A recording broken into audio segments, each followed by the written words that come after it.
as humans, we react very instinctively and very emotionally to color. And we know that color is often the first thing we see and react to as consumers. We use it as a very powerful design tool because it can be used both for functional and emotional reasons. To enhance a material or enhance the shape of a product, we can use it to draw attention to a specific detail.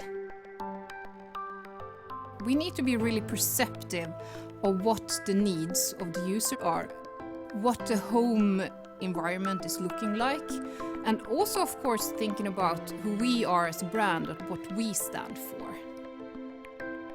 Home appliances has been associated with bulky white boxes, and this is really something we want to challenge.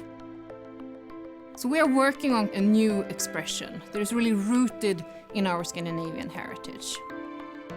It's about creating product that fits into the contemporary home in a much more natural way. Color is really an important ingredient to be able to make this shift.